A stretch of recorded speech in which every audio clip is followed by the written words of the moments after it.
de Inlares Capacitaciones. El día de hoy desarrollaremos con la 10ª sesión del diplomado a cargo del doctor Guillermo López Rueda, cuyo tema es la consecuencia jurídica del delito. Bienvenido, doctor López. Adelante. Gracias. No sé si se me puede visualizar. Buenas noches con todos los presentes. Sí, se indica visualizar, doctor. Bueno, un favor, si me podrían permitir compartir pantalla para colocar las diapositivas que acabo de preparar.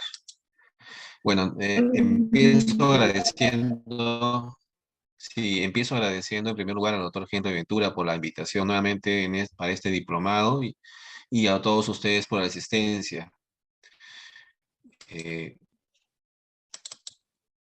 Mi nombre es Rubén Guillermo López Rueda. Soy abogado por la Universidad Nacional Mayor de San Marcos,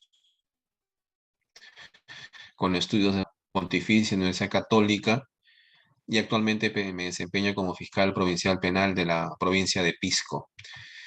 El doctor Henry me ha pedido que exponga brevemente este tema alusivo a las consecuencias jurídicas del delito, y a eso me he abocado.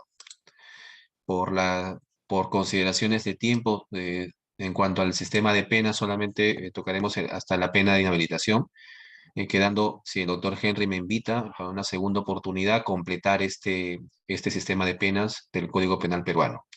Bueno, el tema es consecuencias jurídicas del delito, y para ello me permito esbozar primero un concepto de lo que se entiende por consecuencias jurídicas del delito. Ojo, no estamos hablando solo de consecuencias punitivas, sino todas las consecuencias que el ordenamiento jurídico del Código Penal establece una vez que se ha, digamos, verificado, luego de un proceso penal público y contradictorio, la comisión de un hecho delictivo. ¿No? Para ello, el preconcepto de consecuencias jurídicas. Luego viene un desarrollo de la teoría de la pena, como preámbulo siempre a un estudio del sistema de penas en el Código Penal peruano. Si ustedes pueden revisar los códigos penales, los libros de derecho penal, parte general, o los libros que regulan el tema, que desarrollan el tema de las consecuencias jurídicas del delito, siempre vamos a empezar por un desarrollo de las distintas teorías de la pena. Bien, entonces voy a empezar con el concepto que he preparado para consecuencias jurídicas del delito. Bueno, ¿qué se entiende por consecuencias jurídicas del delito? Bueno, a la realización de un hecho delictivo, doctores, lo que corresponde es justamente, como una obviedad, que el ordenamiento jurídico asigne determinadas consecuencias, ¿verdad? Pues bien, la teoría que regula esas consecuencias que el ordenamiento jurídico asigna a la realización de un hecho delictivo es justamente la teoría de las consecuencias jurídicas del delito. Esta teoría es parte de la dogmática penal y, como toda teoría, cuenta con principios y cuenta con normas que regulan la respuesta jurídica que el Estado brinda luego de materializado un delito, y que recaen o bien en una persona natural o bien en una persona jurídica, ¿no? Cuando habla de persona natural estamos pensando en la clásica pena privativa de la libertad, ¿verdad? Pero actualmente también tenemos consecuencias aplicables a las personas jurídicas, ¿no? Generalmente cuando a través de una persona jurídica en concreto se cometen determinados delitos. En esos casos, también el ordenamiento jurídico asigna determinadas consecuencias a las personas jurídicas, y que comprende como consecuencias, en esencia, consecuencias jurídico-punitivas. Consecuencias jurídico-punitivas. Esto es, comprende las distintas penas y también las medidas de seguridad. Y ojo, aquí estoy incluyendo a la medida de seguridad como una consecuencia punitiva, ¿no? Si bien en esencia no es estrictamente una pena, pero aquí le estoy considerando como parte de una consecuencia jurídico-punitiva, tanto las penas como las medidas de seguridad. Y también incluyen consecuencias jurídico, ya no punitivas, sino jurídico-económicas del delito, ¿no? Todo delito importa un daño, un menoscabo, una afectación al bien jurídico que el delito pretende proteger. Y por tanto, ese daño acarrea una reparación, acarrea una reparación civil. Por tanto, ahí tenemos una reparación civil como una consecuencia jurídico-económica del delito. Y también las consecuencias accesorias, el decomiso de bienes, digamos, instrumentos, objetos del delito, y las consecuencias accesorias aplicables incluso a las personas jurídicas, ¿verdad? Bien, entonces, esa es la teoría. Esa es la teoría, ese es un concepto preliminar de consecuencias jurídicas del delito, ¿no? Repito, es respuesta punitiva que acarrea, que implica ante la realización o la verificación de un delito, la aplicación tanto a una persona natural como también una persona jurídica, ¿no? Piénsese en la responsabilidad penal de las personas jurídicas, determinadas consecuencias punitivas, ¿no? Pena o medida de seguridad tratándose de personas naturales, o también consecuencias jurídico-económicas, como la reparación civil y las consecuencias accesorias, por ejemplo, el decomiso, o las consecuencias, digamos, accesorias aplicables a las personas jurídicas, como el cierre, la clausura, entre otros. Si ya tenemos un concepto de consecuencias jurídicas del delito, lo que corresponde aquí ahora es analizar la consecuencia del delito más importante, ¿no? Que es la pena, ¿no? Y para el estudio de la pena, eh, que es, repito, es la característica más tradicional e importante del derecho penal, el origen de la pena está vinculada al origen del ordenamiento punitivo del derecho penal y, por tanto, por la gravedad de su contenido, el medio de control social formal más severo que puede utilizar el Estado para asegurar la convivencia en sociedad es precisamente la pena, ¿no? Por tanto, empezamos pues este estudio y las consecuencias jurídicas del delito con el estudio de la pena y de las distintas teorías que se han desarrollado a lo largo de la historia para asignarle determinada función a la pena. Toda teoría de la pena es necesariamente una concepción del derecho, como le acabo de señalar, del derecho penal, de la función que cumple el derecho penal y del modo de cumplir esa función. Por ello, cualquier rol que señale el Estado para la pena, lo señala también para nuestro derecho penal. Una teoría de la pena, por tanto, es una teoría de las funciones que debe cumplir el derecho penal en sociedad. Y cada teoría de la pena y del derecho responden a una determinada concepción del Estado y origina una determinada también definición de lo que se ha entendido a lo largo de la historia por derecho penal, ¿no? La pena, pues, es la consecuencia tradicional, la pena es la consecuencia tradicional aplicable aplicable a cualquier individuo, ¿no? La pena es la consecuencia tradicional asignada, perdón, a cualquier individuo que haya realizado un hecho punible contrario a la norma, pero también es sufrimiento. La pena es dolor y la pena también es aflicción, ¿no? La afirmación o negación de la pena dependerá de si es posible comprobar la utilidad de la pena en un caso específico. Luego, las distintas teorías que se van a ver seguidamente de la pena tienen esa doble finalidad, ¿no? Las distintas teorías que vamos a, digamos, resumir y vamos a hacer un recuento rápido, tienen esa doble finalidad. En primer lugar, verificar cuál es la utilidad que ese ordenamiento asigna a la pena y también limitar el poder punitivo estatal. Si la aplicación de la pena no cumple con fines preventivos, el ejercicio del poder punitivo estatal sería ilegítimo. Por ende, para establecer los límites a la aplicación de la pena, el derecho penal ha desarrollado diferentes teorías, ¿no? Primero, en un primer momento, teorías retributivas, luego están las teorías teorías relativas o preventivas y teorías mixtas, negando la doctrina las teorías absolutas por implicar una pura retribución por el hecho. ¿Pero qué se entiende por teorías absolutas, teorías relativas y teorías mixtas? Eso lo vamos a ver seguidamente. Estas son pues las 3 teorías que se han dado para responder a cuál es la función que tiene la pena, ¿no? ¿Cuál es la función que el ordenamiento jurídico asigna a la pena en un momento determinado? Empezamos por las teorías absolutas o retributivas. Estas teorías absolutas o retributivas, que son teorías clásicas, ¿no? O teorías de la retribución o teorías de la justicia, como ustedes lo conocen, parten de la existencia de valores absolutos como la justicia. Luego, el derecho penal se legitima como instrumento eficaz para el logro de tales valores. Si esto es así, doctores, la pena es, por tanto, la retribución exigida por la justicia por la comisión de un delito.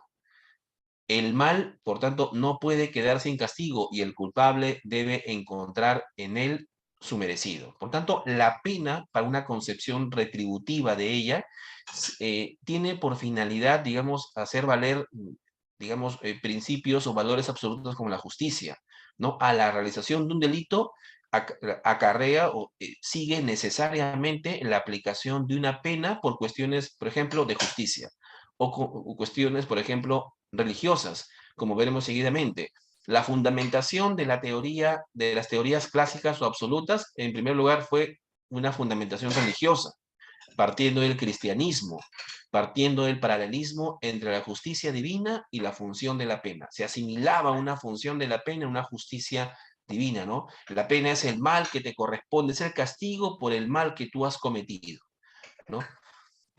Pero también tiene fundamentación ética. Por ejemplo, para Kant, el hombre es un fin en sí mismo y por tanto no cabe instrumentalizarlo, dice Kant, fundando el castigo en razones de utilidad social, ¿no? Para Kant, la pena o la aplicación de la pena no tiene ninguna utilidad social, no tiene ninguna finalidad preventiva, porque eso sería instrumentalizar al ser humano. El delincuente, según Kant, merece la pena por haber cometido un delito y por estrictas exigencias de justicia. Estrictas exigencias de justicia. Y es bastante conocida acá en este apartado el ejemplo que cita Kant de la comunidad de la isla que decidiese disolverse, ¿no?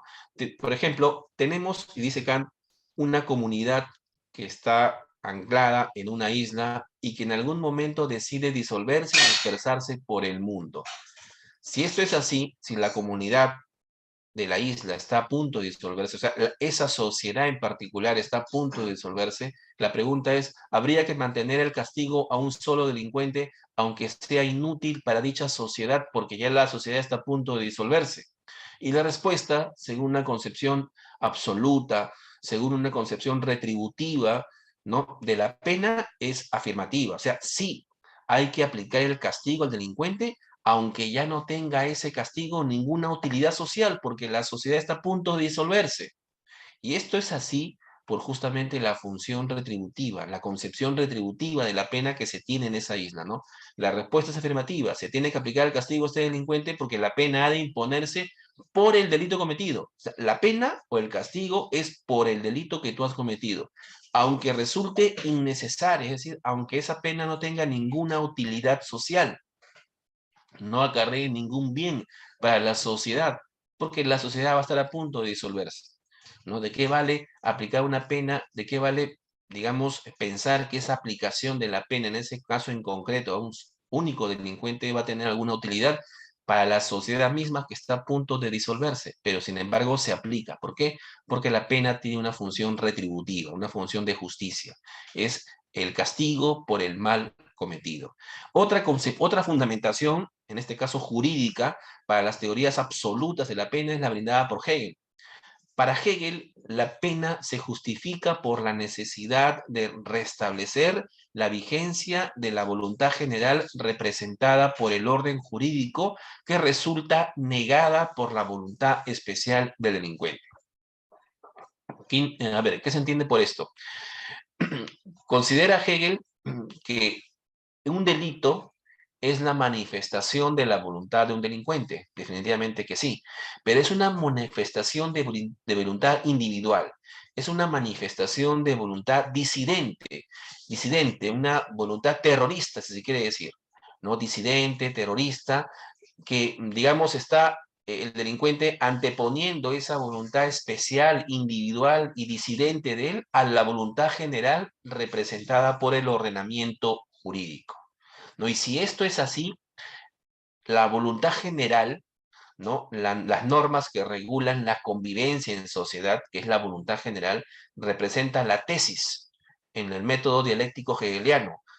Y por tanto, el delito sería la negación de esta voluntad, es decir, sería la antítesis.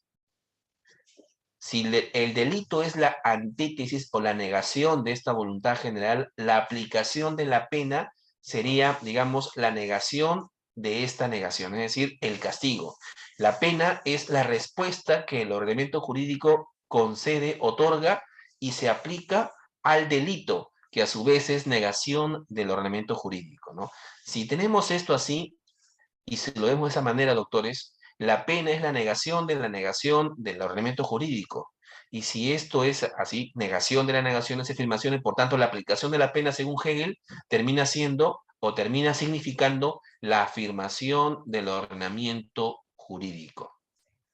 Esto es según la concepción hegeliana, el método dialéctico hegeliano, que considera pues que el ordenamiento jurídico es una voluntad general que se ve, digamos, negada por la voluntad especial del delincuente, y la pena trataría de combatir, se aplica a ese delito que es negación de un ordenamiento jurídico, ¿no? Y por tanto, si tenemos negación de la negación, la aplicación de la pena sería, pues, siempre significaría una afirmación de un ordenamiento jurídico vigente.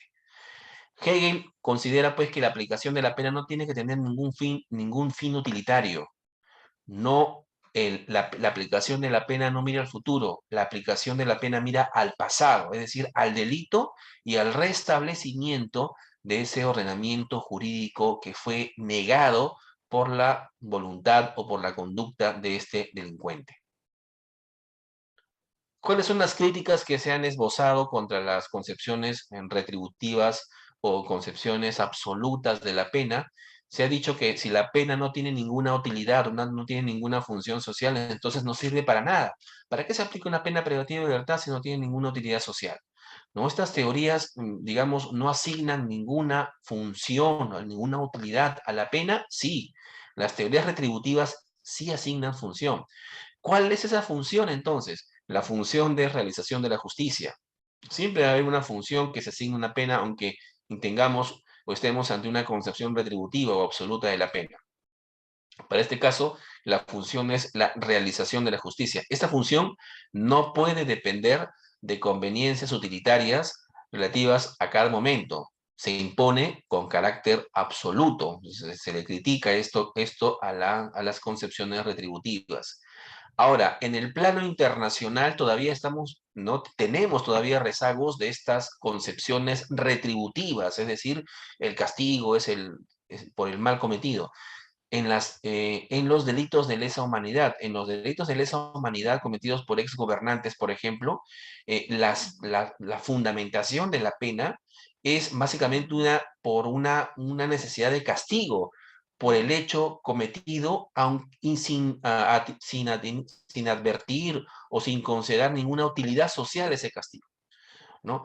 Generalmente las penas graves por delitos de lesa humanidad, la fundamentación de la pena es justamente una función retributiva, ¿no? Tú respondes por este delito a la pena que se te ha impuesto, independientemente de que esa pena no tenga ninguna utilidad social, ¿no? Simplemente la pena es el castigo por el mal cometido. Es una pura tendencia retributiva, pura tendencia absoluta. La tendencia actual, por tanto, es, sin embargo, negar una función ideal de la pena. La pena debe tener, y esto es una tendencia actual, necesariamente una función social, y una función social de prevención que trascienda a la sola función de realización de ideales como, por ejemplo, ideales de justicia en sí misma. Y por eso vamos a ver seguidamente las teorías preventivas de la pena. Las teorías relativas o teorías de la prevención tienen por finalidad o buscan que la pena tenga funciones de prevención de delitos. Ahí cuando se aplica una pena, ahí esa pena tiene como función prevenir delitos a futuro, como medio de protección de determinados intereses sociales. Por tanto, tiene una función utilitaria. Si, si las teorías retributivas, dice esta posición, miraban al pasado, es decir, miraban al delito, ¿no? Y por tanto, la pena tenía por función únicamente castigar ese delito, castigar por castigar, ¿no? Las teorías de la prevención miran al futuro y se fundan en el mantenimiento de ciertos bienes sociales, ¿no? La prevención, repito, mira al futuro y busca proteger determinados bienes sociales. A diferencia de la justicia, que es un valor absoluto, doctores, las necesidades de prevención son más relativas y son más circunstanciales, ¿no? El legislador regula determinados delitos dependiendo de la situación coyuntural del momento incluso, ¿no? Dependiendo de determinadas circunstancias sociales, ¿no? Por ejemplo, delitos contra el medio ambiente que se han dado una vez que se ha advertido que el medio ambiente es un bien protegido, por ejemplo, ahí ese medio ambiente o la protección del medio ambiente no diríamos que es un valor absoluto como, como lo es la justicia, ¿no? Los bienes jurídicos para el legislador actual son más, digamos, relativos. Las necesidades son de prevención, por tanto, son relativas y circunstanciales. No son ideales absolutos o valores absolutos como la justicia, por ejemplo, ¿no?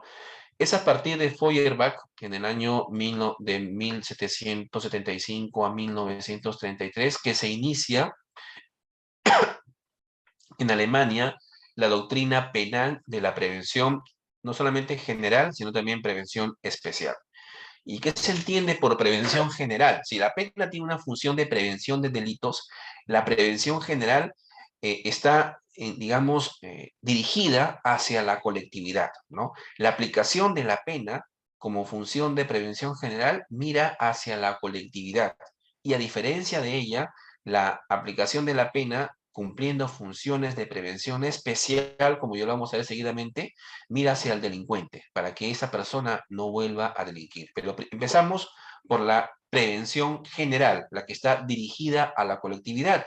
Y para la prevención general, la pena es el medio para evitar que surjan nuevos delincuentes en la sociedad, ¿no? Repito, la prevención general no está dirigida al delincuente, la prevención general está dirigida a la colectividad, para prevenir que surjan nuevos delincuentes. Y actúa básicamente en el momento de la conminación penal, es decir, en el momento en el que actúa nuestro legislador penal, ¿no?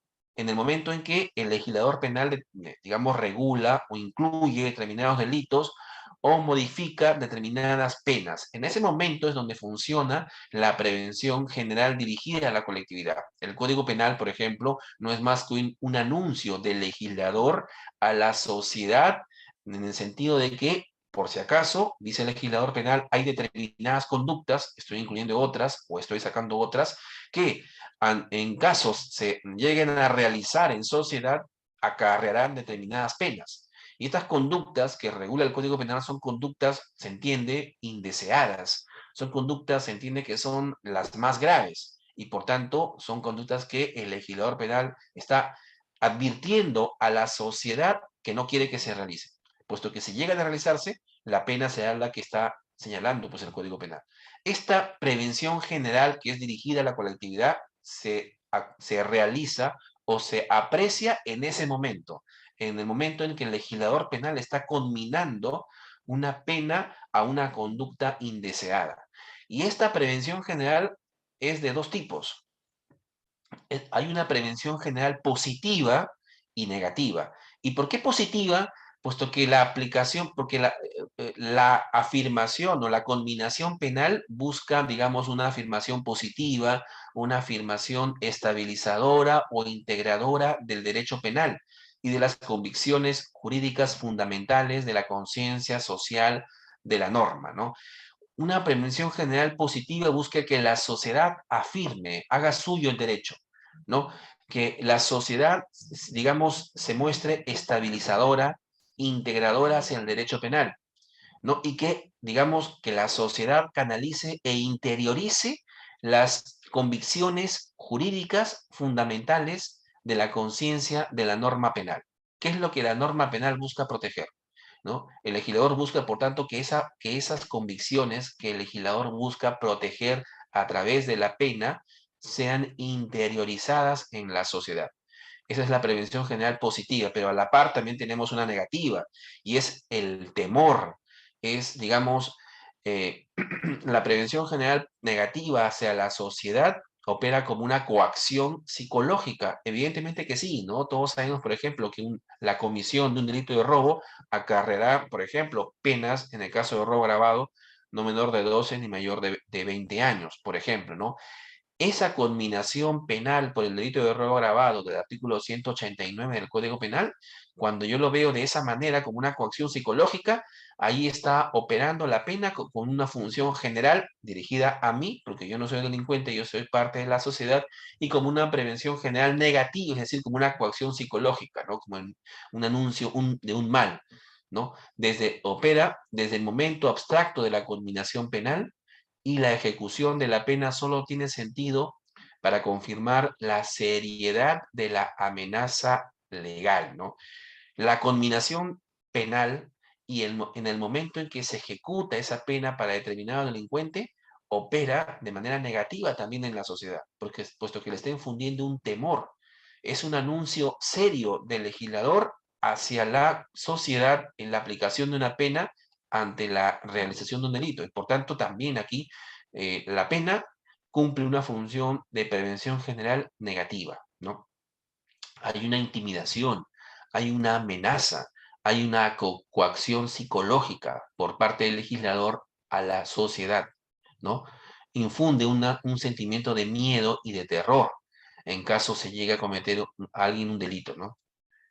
Ahora, ¿cuáles son las críticas a la prevención general? Se cuestiona pues a la prevención general porque amplía la injerencia del derecho penal a la esfera interna del ciudadano. Y esto es así, puesto que cuando el legislador conmina una conducta con una determinada pena en el Código Penal, lo que está haciendo es, digamos, influyendo en el inconsciente, subconsciente, en la conducta, en la esfera interna de cada ciudadano, ¿no? Lo está anunciando de que si comete un delito será pasible de una pena como la que está contemplando actualmente, ¿no?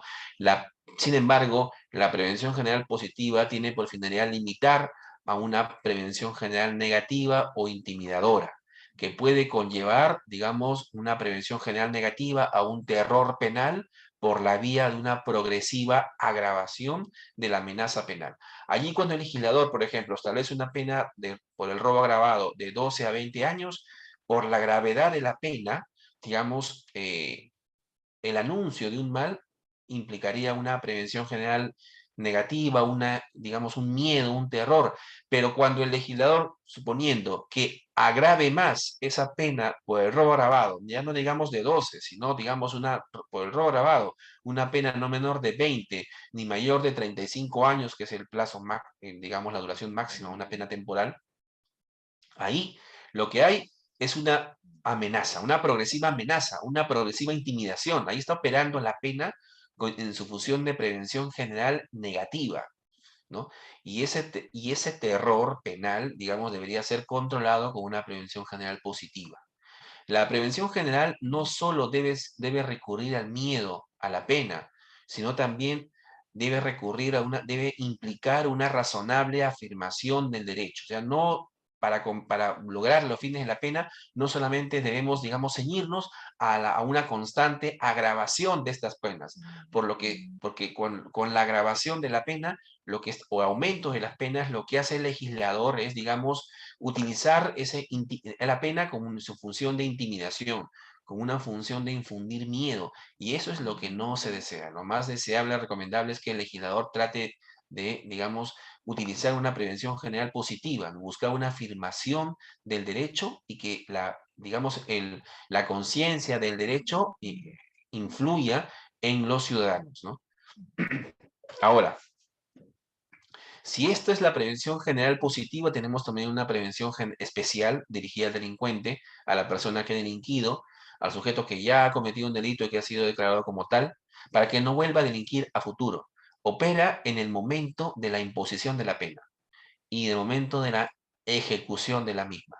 No se dirige al hecho delictivo, sino al individuo que ya ha sido declarado autor de un delito. Esa es la prevención especial, ¿no? Y empieza con el programa de Marburgo, iniciado por el tratadista von List, en el que se utiliza la intimidación para el delincuente ocasional, según este programa, o la resocialización para un delincuente corregible, o en el peor de los casos, la inocuización o el alejamiento total para el delincuente que es incorregible. La causa del delito, según este programa, por tanto, sería la personalidad del delincuente y hacia el delincuente tiene que operar la pena, ¿no? Para prevenirlo de que vuelva a cometer más delitos. Esta prevención especial también tiene su vertiente positiva y negativa. Una prevención especial, digamos, dirigida al delincuente de manera positiva, busca que la pena tenga una función como positiva de reeducación, resocialización e integración del delincuente en sociedad. La pena en su función de prevención especial positiva busca internalizar en el delincuente, las normas de convivencia que busca reforzar el legislador penal, ¿no? Cuando la pena busque reforzar esas, digamos, esas normas de convivencia que el legislador penal busca proteger, estamos hablando de la función de la pena en un sentido de prevención especial dirigida al delincuente y positiva, ¿no? Puesto que la pena tendría una función de reeducarlo, ¿no? Resocializarlo e integrarlo. Y por tanto, para la prevención especial positiva que se da, repito, en el momento en el que recibe una pena y en el momento de que esa pena se ejecuta, lo más importante aquí es el tratamiento penitenciario intramuros a través de profesionales, digamos, en las distintas áreas, profesionales y grupos multidisciplinarios, en el área de psicología, en el área del trabajo social, en el área de la educación, en el área de la medicina, ¿no? Por tanto, el tratamiento penitenciario, como lo conocemos actualmente, tiene esta concepción de la pena en su función de prevención especial o individual y positiva, porque este tratamiento busca, digamos, internalizar en el delincuente el respeto a las normas de convivencia que nos gobiernan a todos. Pero también la prevención especial puede ser negativa. La aplicación de la pena al delincuente puede tener como función una prevención especial negativa en el sentido de que la pena tendría como función mantener alejado al delincuente, lo aleja de los demás y así mantener a la sociedad libre de peligro, inocuizándolo o neutralizándolo. Allá, cuando tengamos, por ejemplo, una pena determinada cuya ejecución digamos, tenga por finalidad no reeducarlo, no resocializarlo, no reintegrarlo en sociedad al delincuente, sino todo lo contrario, alejarlo por completo, neutralizarlo, inocuizarlo, ahí podríamos decir que la función de la pena en ese delincuente, en ese caso en concreto, tiene una función de prevención especial negativa, ¿no? Para la concepción de la prevención especial negativa, la única forma de prevenir delitos es trabajando con el delincuente, tratarlo, reeducarlo, nada de eso.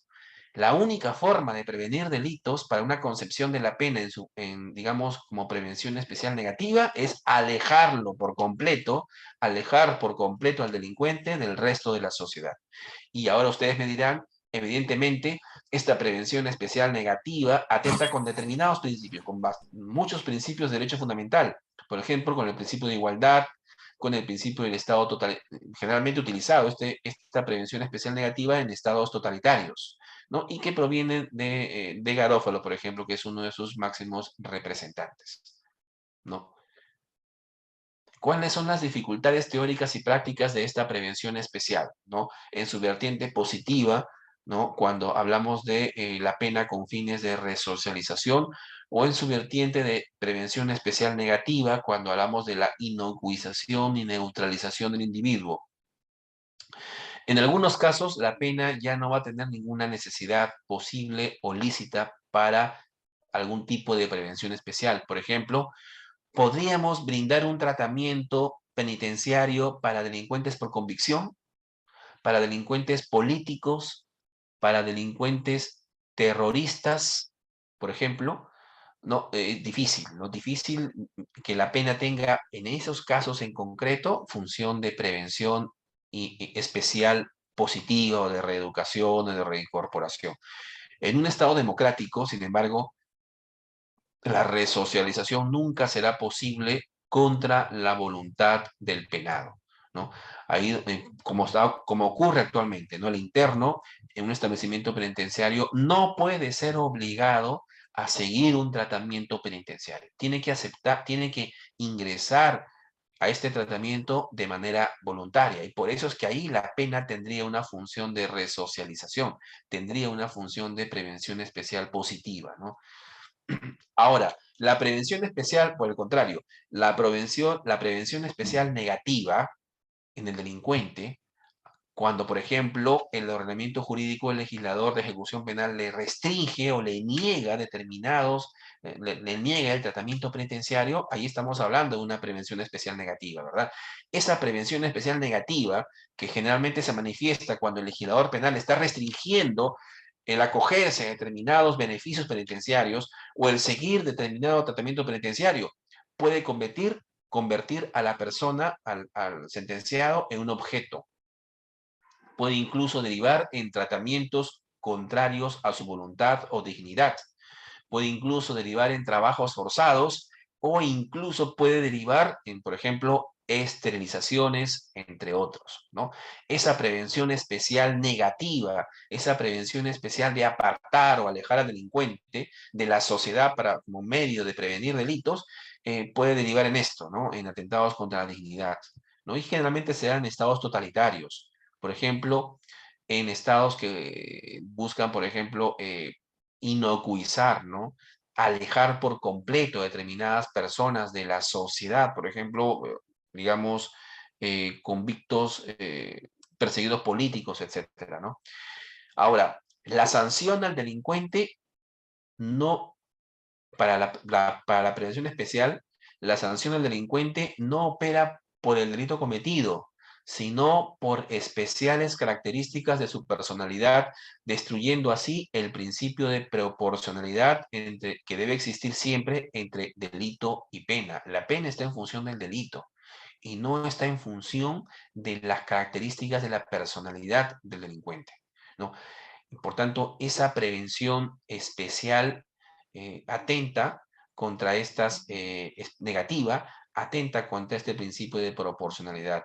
El cumplimiento, sin embargo, el cumplimiento de esta prevención especial, ya sea positiva o negativa, siempre requiere recursos, ¿no? Sobre todo la positiva.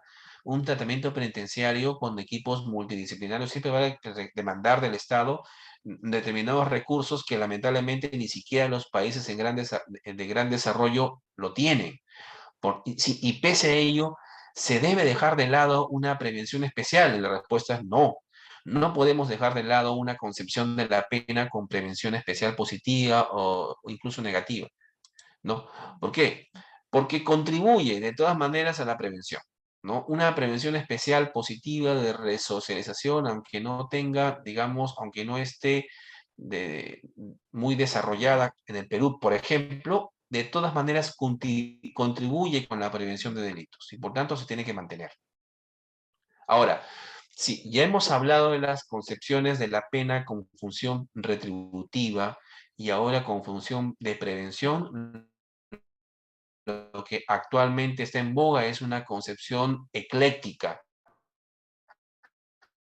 de la pena. La pena tendría no solamente funciones retributivas, de prevención, sino también tendría funciones de prevención general y de prevención. Para Roxin, su teoría dialéctica de la unión señala, por ejemplo, que al momento de la culminación penal, la pena tendría una función de prevención general. Y eso ya lo hemos señalado, ¿no? La prevención general está, digamos, dirigida a la colectividad.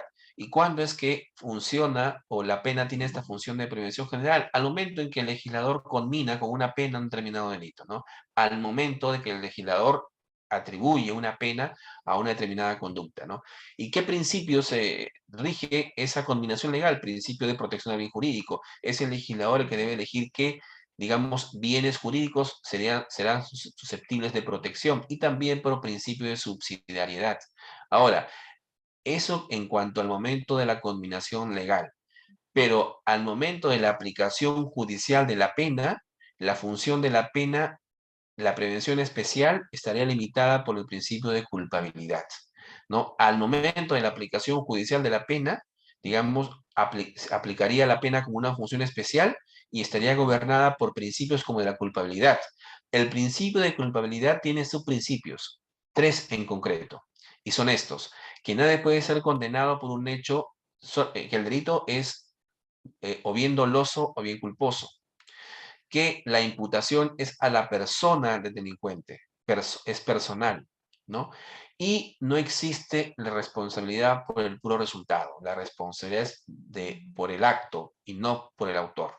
Eso es lo que contiene el principio de culpabilidad, y el principio de culpabilidad debe gobernarse al momento de la aplicación judicial de la pena, pero al momento de la ejecución de la pena, al momento de ejecutarse esa pena, también la pena cumple una función especial de resocialización, y aquí está gobernada esa etapa por el principio justamente de resocialización, que implica, ¿qué cosa?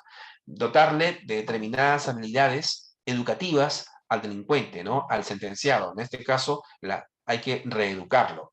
¿Qué implica también la resocialización? Hay que volverlo a incorporar a la sociedad. Un delincuente que ha delinquido es un delincuente que, digamos, se ha alejado un poco de la sociedad. Por tanto, con el tratamiento penitenciario, hay que volverlo a reincorporar a esta sociedad, ¿no?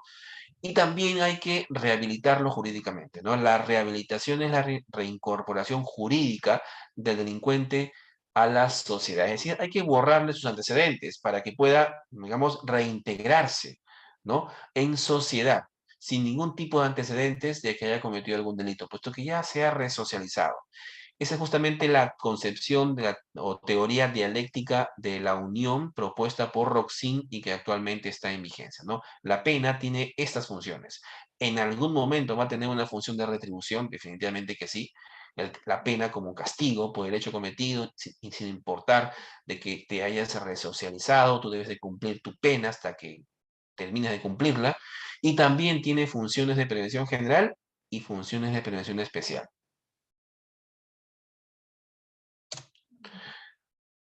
Si hemos visto las teorías de la pena, ahora tenemos que ver también los sistemas de pena, ¿no? El Código Penal peruano, en el artículo 28, regula las clases de pena. Y para ello tenemos hasta 4 clases de pena. La primera pena es la pena privativa de libertad por excelencia. La primera pena, la más importante, la que está regulada en el artículo 28, y la pena privativa de libertad tiene dos tipos, ¿no?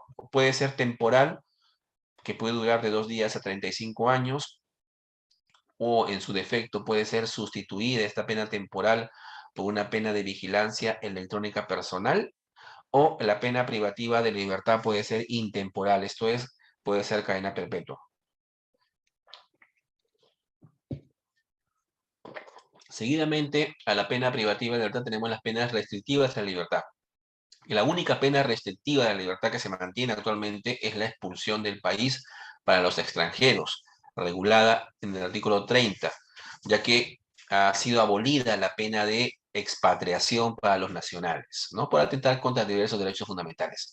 La tercera pena es la pena limitativa, las penas limitativas de derechos. ¿Cuáles son estas penas? Bueno, están la prestación de servicios a la comunidad, la limitación de días libres y la pena de inhabilitación, que es la única pena, doctores, la pena de inhabilitación es la única pena que en nuestro ordenamiento jurídico puede funcionar como pena principal y también como pena accesoria, ¿no? Y finalmente, la pena pecuniaria por excelencia, que es la pena de multa del artículo 41 del Código Penal, ¿no? Esta es la tipología de penas, que es una de las consecuencias jurídicas del delito, ¿no?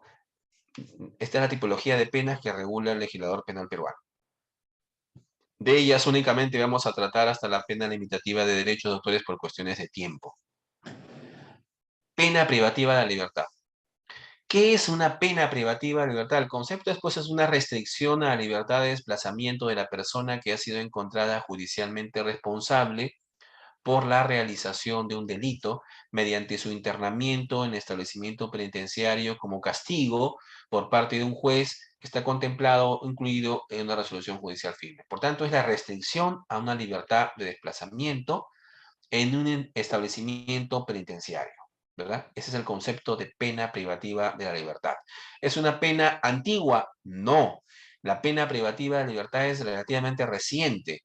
Incluso en el siglo XVII, la pena privativa de libertad era considerada como una medida coercitiva, una medida cautelar, una medida de aseguramiento, repito, para asegurar la ejecución de penas corporales. Y es recién a partir del siglo XIX que la pena privativa de libertad es considerada ya como una sanción propiamente dicha.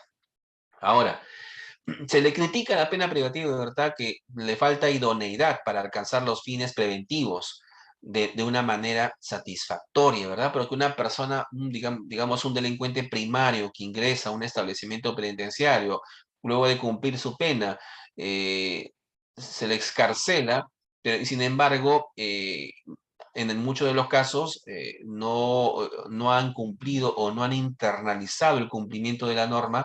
El tratamiento penitenciario, digamos, en su función de pena como prevención especial positiva, no ha servido en el delincuente de tal suerte que incluso se dice vulgarmente que ha adquirido determinadas destrezas criminales que no las tenía cuando ingresó al establecimiento penitenciario. Por tanto, el establecimiento penitenciario o en concreto la pena privativa de libertad tendría factor, digamos, un factor criminógeno. No obstante, pese a esto, pese a estas críticas a la pena privativa de libertad, que todos incluso le hemos cuestionado en algún momento, doctor, de nuestro ejercicio profesional, puesto que es Vox Populi, que, digamos, un delincuente en el penal no se va a resocializar. Un delincuente en el penal no va a cambiar, no va a dejar de ser delincuente, es lo que se dice, no es lo que la sociedad considera. Sin embargo, el Estado mantiene la pena privativa de libertad. El Estado mantiene las cárceles. ¿Por qué? ¿Por qué todavía se mantiene en las cárceles? ¿Por qué se mantiene la pena privativa de libertad? Porque no hay otro mecanismo. El Estado, o digamos, no se ha intentado, no se ha esbozado ningún otro mecanismo que supla la pena privativa de libertad. Hasta el momento no hay ninguna, doctores. No hay ninguna consecuencia distinta de la pena privativa de libertad que el Estado pueda regular e imponer para combatir delitos graves, ¿no? Por ejemplo, feminicidios, por ejemplo, robos agravados o de delitos de lesa humanidad. No existe, no hay ninguna respuesta que no sea la pena privativa de la libertad para delitos graves. Por tanto, se mantiene todavía la pena privativa de la libertad. Ahora, la cadena perpetua es, digamos, la pena intemporal por excelencia, ¿no? Es una pena privativa de libertad intemporal y fue introducida en el ordenamiento jurídico peruano como parte de un derecho penal de emergencia en mayo del año 92, si ustedes lo recuerdan, en mayo del 92, poco tiempo después del autogolpe, ¿no? El gobierno de aquel entonces expidió una serie de decretos leyes que se denominó derecho penal de emergencia para sancionar a cabecillas de terrorismo. Se introdujo una pena de cadena perpetua. Pero luego esta pena de cadena perpetua inicialmente aplicada para cabecillas terroristas fue ampliada para la lucha contra la criminalidad común. Y actualmente tenemos, por ejemplo, en el delito de robo agravado, una pena también de cadena perpetua. Última parte, último párrafo del artículo 189 del Código Penal. También tenemos pena de cadena perpetua para, digamos, delitos graves, como por ejemplo el feminicidio, ¿no? Entre otros. Y esta pena de cadena perpetua, ¿por qué se mantiene? A pesar de ser altamente cuestionada, puesto que aquí cuando se dice que la cadena perpetua es una pena, pues no tiene ninguna de las funciones que cumple la pena, salvo la prevención especial, digamos, negativa, ¿no? Alejamiento total de una persona de la comunidad, con la consiguiente vulneración de derechos fundamentales que eso acarrea. Sin embargo, se mantiene la cadena perpetua, puesto que dice que es necesaria tras la abolición de la pena capital, ¿no? Si antes existía una pena capital, con la abolición de la pena de muerte, lo que queda es la cadena perpetua y tiene que mantenerse la cadena perpetua. Sin embargo, el Tribunal Constitucional ya en su momento declaró la inconstitucionalidad de esta pena de cadena perpetua, además de determinados artículos y normas de esta legislación penal de emergencia en su momento. Con la dación de esta sentencia del caso Marcelino Teneo Silva, 5.000 ciudadanos, en el año 2002, acción de inconstitucionalidad, el Estado se vio en la obligación de incorporar el artículo 59-A al Código de Ejecución Penal. Como ustedes lo conocen, actualmente se mantienen las penas de cadena perpetua, sin embargo, son revisables de oficio o a pedido de parte cada 35 años. Son revisables de oficio o a pedido de parte cuando se cumplan 35 años de esa pena, ¿verdad? Ahora, las penas de cadena perpetua son penas inhumanas porque se está probado que la reclusión permanente de una persona o prolongada, digamos, de deterioro de su personalidad. Y eso lo vemos todos los que, digamos, en algún momento hemos litigado o estamos imbuidos en el sistema, en las agencias de control penal, ¿verdad? Como la fiscalía, los abogados defensores o los propios jueces penales, ¿no? El ser humano se deteriora en reclusión y se deteriora aún más cuando esa pena es intemporal, es cadena perpetua, de por vida va a estar recluido en, digamos, intramuros. El humano es, digamos, en esencia, un ser social, y eso lo sabemos todos. Por tanto, el ser humano es un ser social en esencia, recluirlo intramuros en un establecimiento penitenciario y por tanto alejarlo por completo de la sociedad afecta a la esencia del ser humano. Por tanto, la pena de cadena perpetua es una pena inhumana y es una pena desproporcional al hecho, ¿no? No se entiende cómo las penas tienen que ser proporcionales al hecho cometido. Digamos, tenemos delitos de robos simples con una pena determinada y tenemos delitos de robos agravados, puesto que el daño es mayor al bien jurídico y por tanto la pena es de 2 días a 35 años. Y esta norma del Código Penal que establece que la pena privativa de libertad es de 2 días a 35 años, sirve para completar el marco penal legal de otros delitos en los que el legislador únicamente... Tenemos el delito de parricidio, artículo 107, con una pena no menor de 15 años. Tenemos el delito de homicidio calificado, con pena no mayor de 15 años, en el artículo 108 del Código Penal, pero el legislador omitió decir, ¿y no mayor de cuánto? O sea, el techo mínimo lo tenemos, pero no el techo máximo, ¿no? ¿Cuál es el máximo de esa pena? No lo menciona el legislador. Tampoco lo menciona en el delito de genocidio, del artículo 319 del Código Penal, con una pena no menor de 20 años, ni mayor de, no lo menciona. Entonces, el legislador, cuando regula la pena temporal no menor de 2 días ni mayor de 35 años, lo que busca es completar esos techos o esos vacíos en el marco punitivo que ha dejado el propio legislador penal al momento de regular estas figuras, ¿no? Por tanto, si tenemos una pena, por ejemplo, por el parricidio no menor de 15 años, en el artículo 107, hay que completarla con el artículo 29 del Código Penal que señala que la pena será no mayor de 35 años. Por tanto, la pena del parricidio será no menor de 15 ni mayor de 35 años porque estaríamos completando con esta norma de la pena temporal. Ahora, además de la pena privativa de la libertad, doctores, tenemos la pena de vigilancia electrónica personal. La vigilancia electrónica personal es una pena regulada en el artículo 29-A del Código Penal y es una suerte de sustituto. Estoy revisando la norma y esta pena de vigilancia electrónica personal es una suerte de pena sustitutiva a la pena privativa de la libertad. Si ustedes revisan el Código Penal en el artículo 29-A, ¿qué señala? Señala pues que se aplica esta pena de vigilancia electrónica personal en determinados casos. Por ejemplo, para las personas mayores de 65 años, para las personas que sufran de enfermedad grave, acreditada con pericia médica legal, por ejemplo, para personas que adolezcan de alguna discapacidad física permanente que afecte sensiblemente su capacidad de desplazamiento, o para las mujeres gestantes dentro del tercer trimestre del proceso de gestación, o para madres que han sido condenadas a delito de pena privativa de libertad efectiva, pero que sean cabeza de familia, ¿no? Igual tratamiento al padre cabeza de familia, ¿no? En esos supuestos, en esos casos, la pena privativa de la libertad efectiva puede ser, digamos, sustituida, ¿no? Esta palabra es sustituida, la estoy utilizando yo, doctores, ¿no? El código no lo señala, pero me permito hacerla para que vean más o menos cómo funciona esta pena especial, ¿no? Se sustituye la pena privativa de la libertad por la pena de vigilancia electrónica personal del artículo 29-A del Código Penal. ¿Cómo se cumple esta pena de vigilancia electrónica personal?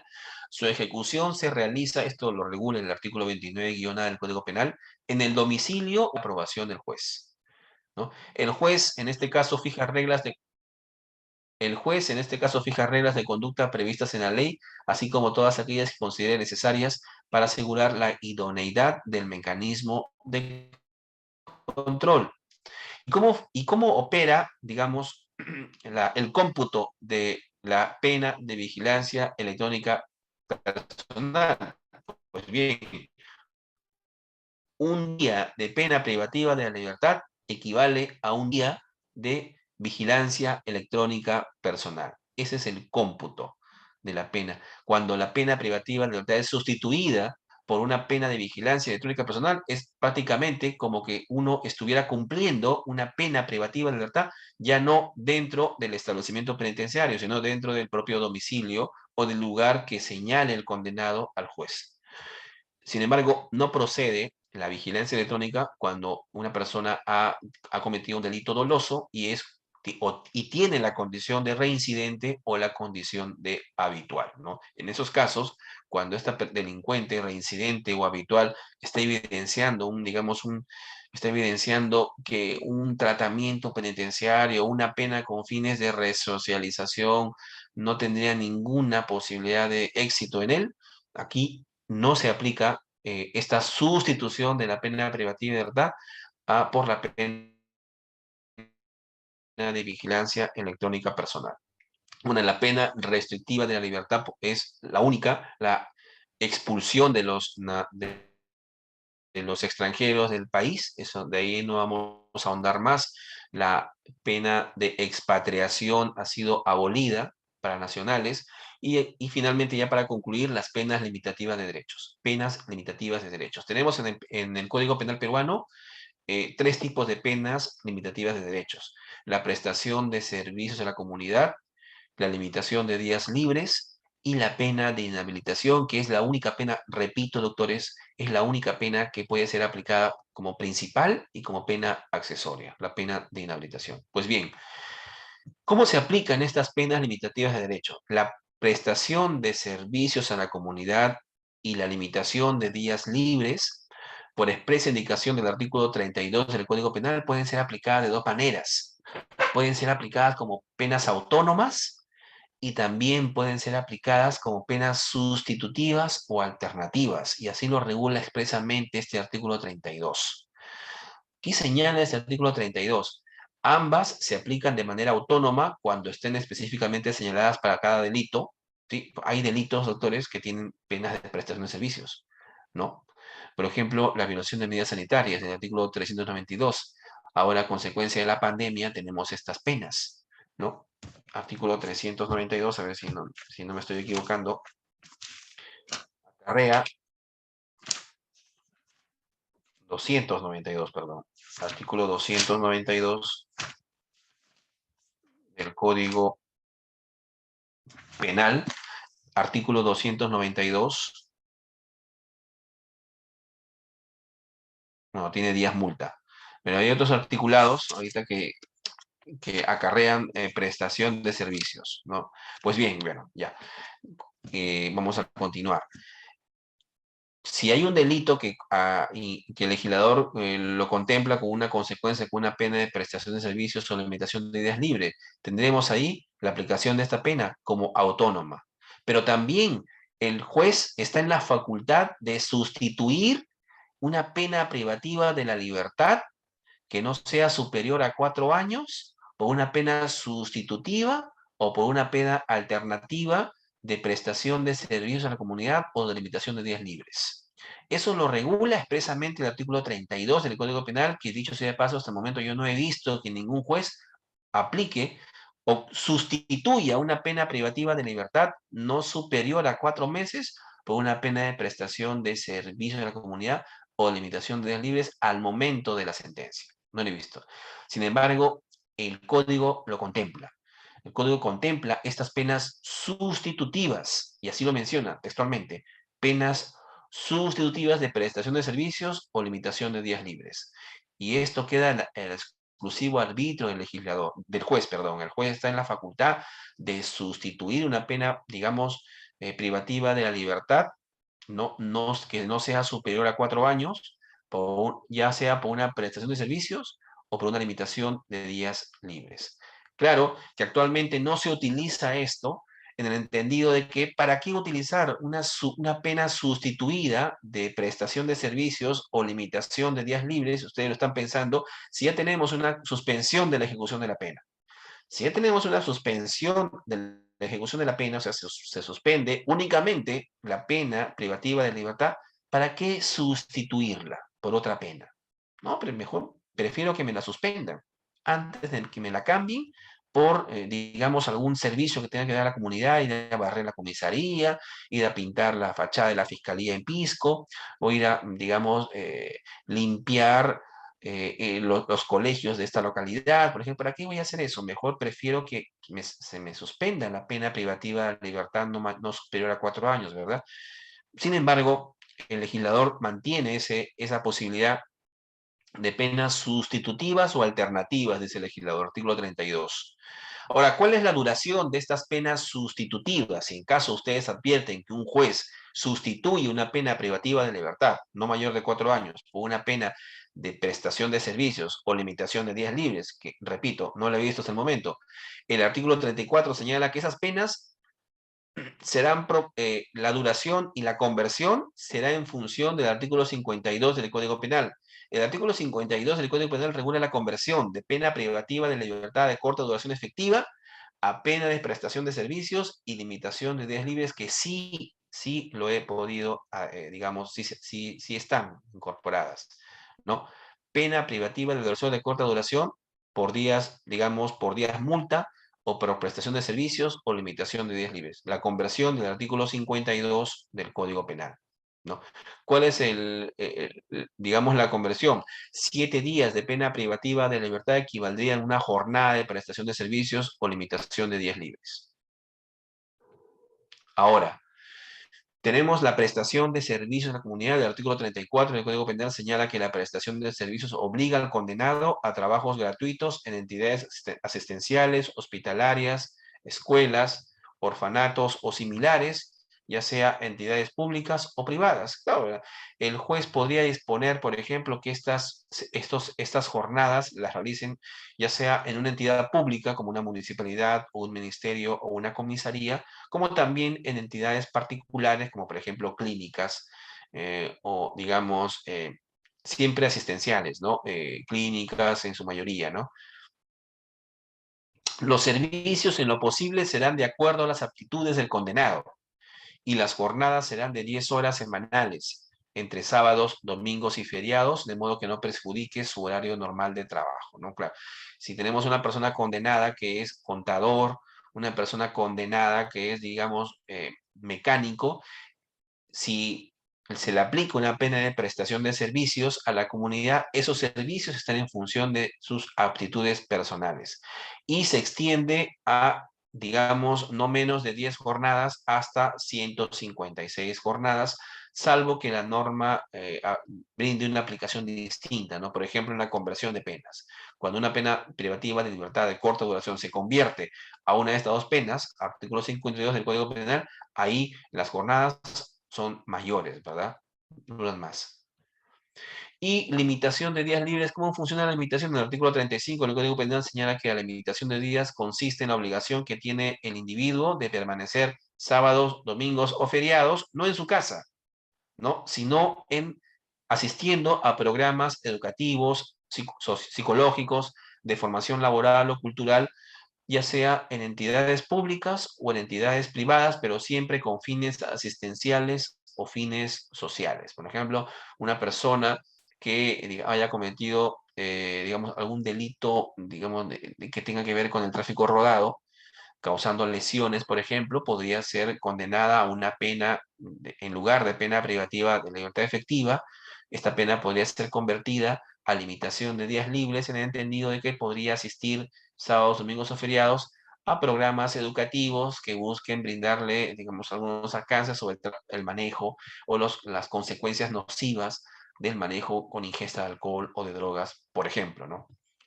Y esta limitación de días también se extiende de 10 a 156 jornadas, salvo aplicación distinta, que en este caso es el artículo 52 del Código Penal. Y finalmente, ya para culminar, la pena de inhabilitación, que repito, puede ser o bien principal o bien accesoria. Estas penas de inhabilitación están en función de que el legislador busca, además de una pena privativa de la libertad, ¿no? La suspensión temporal en el ejercicio de determinados derechos, de determinadas facultades, de determinados honores o grados en el individuo, en el sujeto que ha delinquido. Y tienen que ser derechos, facultades, grados, digamos, títulos que estén o guarden relación con la naturaleza del delito. No, por ejemplo, una pena de inhabilitación es la privación de la función, cargo o comisión que ejercía el condenado, aunque provenga de elección popular. Incapacidad para obtener comisión, empleo de carácter público, por ejemplo. La suspensión de derechos políticos que señala la sentencia. Incapacidad para ejercer por cuenta propia o por intermedio de terceros alguna profesión, arte u oficio. La incapacidad para el ejercicio de la patria potestad, tutela o curatela, por ejemplo, en aquellos sujetos que han delinquido en agravio de sus propios familiares, ¿no? Hay, por ejemplo, hijos, ¿no? Pupilos. Por tanto, ahí operaría la pena principal de inhabilitación, incapacidad para este ejercicio, ¿no?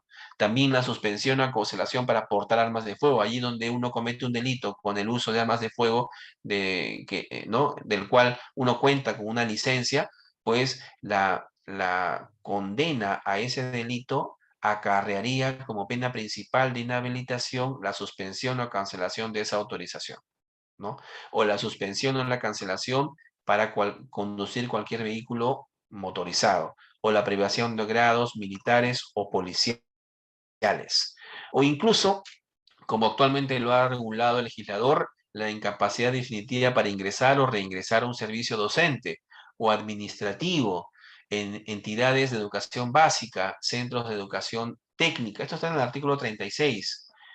Y esta modificación del artículo 36 se dio en su momento cuando se advirtió que determinadas personas condenadas por terrorismo estaban reingresando o estaban trabajando en el ámbito educativo.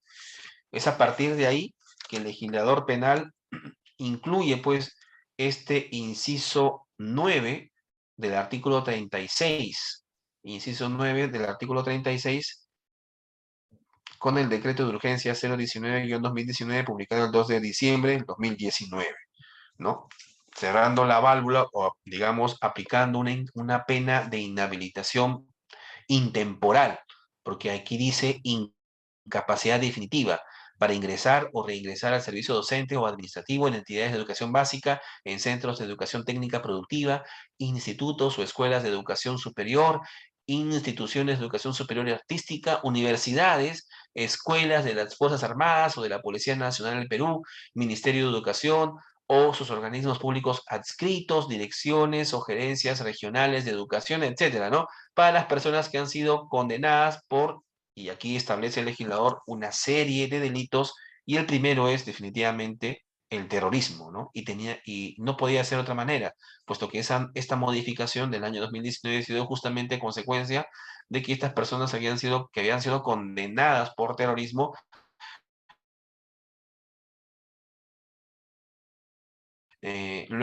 luego empezaron a, digamos, a tener o contar con trabajos en el sector de educación, ¿no?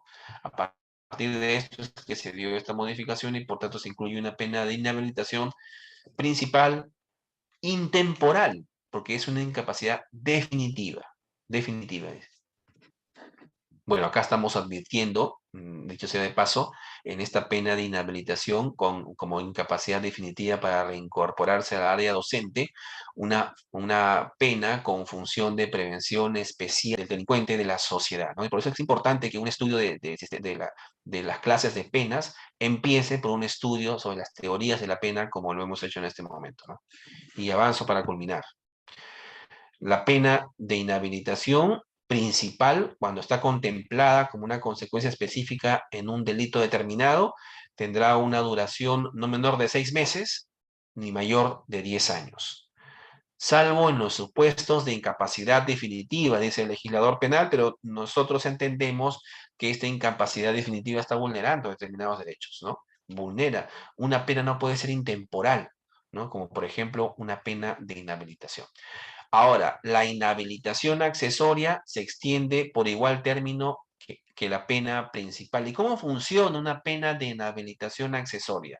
Cuando un delito o cuando un hecho punible que ha sido cometido por un condenado con abuso de una posición, con abuso de una autoridad, con abuso del cargo de este señor o de su profesión o de su oficio o de su poder o la violación de un deber inherente a la función pública, al comercio, a la industria, a la patria potestad, tutela o curatela, ahí el persecutor, el ente persecutor del delito, cuando, digamos, presente la acusación respectiva, y cuando el legislador no haya incluido en ese delito como pena, la pena de inhabilitación, el ente persecutor lo puede incluir. Es la única pena que tiene función de pena, que funciona como pena principal y accesoria. Es decir, aunque el legislador no haya considerado la pena de inhabilitación en ese delito en concreto, el ente persecutor lo puede incluir y lo puede solicitar. Pena de inhabilitación accesoria, ¿no? Por ejemplo, impedimento, inciso 2, impedimento para obtener cargo o función pública, por ejemplo, por el término, digamos, de 4 años, que es el plazo de la pena, de una pena, por ejemplo, de corrupción, ¿no? Si es que hay alguna modalidad que no incluya la pena de inhabilitación, ¿no? Por tanto, la pena de inhabilitación puede funcionar también como accesoria cuando el legislador no lo haya contemplado, ahí cuando el sujeto, el imputado, ha cometido un prevalimiento o un abuso de alguna posición, cargo, oficio, poder, etcétera, ¿no? Y solamente en esos casos. La única pena, repito, ya para culminar, la única pena que puede ser aplicada de esa manera como accesoria, cuando no está contemplada expresamente en el artículo, en el articulado del Código Penal, es la pena de inhabilitación. Bueno, doctores, y con eso culminado, espero haber espero no, culminado con esta exposición, espero que hayan, digamos, servido al auditorio estas pequeñas ideas sobre las consecuencias jurídicas del delito y quedo las preguntas del caso y sobre todo agradezco nuevamente a INLADES por esta invitación. Gracias.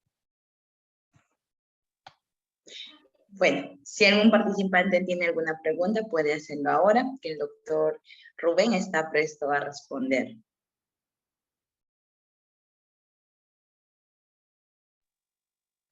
Bueno, si no hay ninguna pregunta, concluimos con esta sesión. Muchas gracias por su participación, estimados doctores y seguidores del Círculo INLADES. Y nos vemos el día martes en la siguiente sesión. Nos vemos. Gracias, doctor. Gracias, buenas noches, gracias. Buenas noches, doctor. Con todos. Buen fin de semana, gracias.